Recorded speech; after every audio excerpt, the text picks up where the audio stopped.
लोकवार्ता news 24 शोध सत्याचा।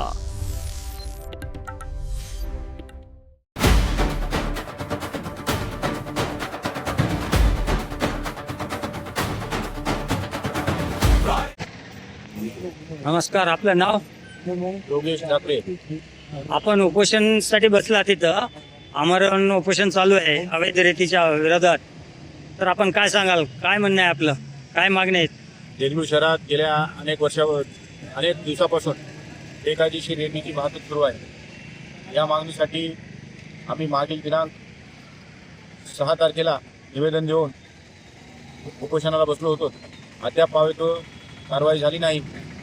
आम्हाला आश्वासनाचे पत्र देण्यात आले, कारवाई करण्यात येईल, अवैध रेती वाहतूक थांबण्यात येईल, JCB जप्त करण्यात येईल असे आश्वासन आम्हाला प्रशासनाकडून देण्यात आले होते। परंतु अद्याप कोणत्याही प्रकारची कारवाई झाली नाही।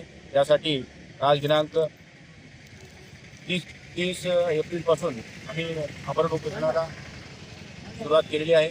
आज 1 मे रोजी आम्हाला साक्षीला ध्वजारोहण करण्यात आलेलं आहे। आम्हाला आमच्या मागणीकडे कोणत्याही प्रकारची मागण्या मान्य न करता हा ध्वजारोहणाचा कार्यक्रम आज संपन्न झाला। ही अत्यंत खेदाची बाब आहे। देगलूर शहरात बेकायदेशीरपणे राजेरोसपणे रोज शेकडो गाड्या आमच्या समोरून उपजिल्हाधिकारी कार्यालय, तहसील कार्यालय समोरून जात असताना येथील प्रशासन डोळेझाक करीत आहे। ही मोठी लाजिरवाणी आणि खत व्यक्त करणारी बातमी आहे।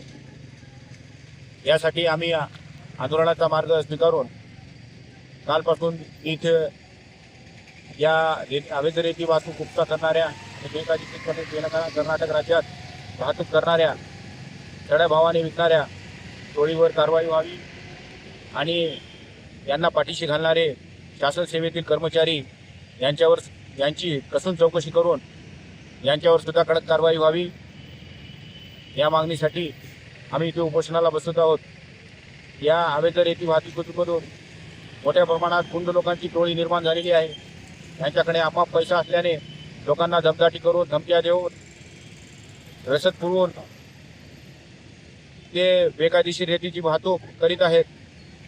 यामुळे पर्यावरणाची ऱ्हास होत आहे, मोठ्या प्रमाणात रस्ते खराब होत आहेत। शाळकरी मुले, वृद्ध माणसे यांच्या जीवाला या अवैध रेती वाहतुकीच्या धोका होण्याची शक्यता आहे। शासनाने या प्रकरणाकडे गंभीरपणे लक्ष वेधून तात्काळ कारवाई करावी। देगलूर बिलोली तालुक्यात होत असलेली रेतीची लूट तात्काळ थांबवावी अशी मागणी घेऊन मी इथे उपोषणाला बसतोय। धन्यवाद। लोकवार्ता न्यूज 24 शोध सत्याचा।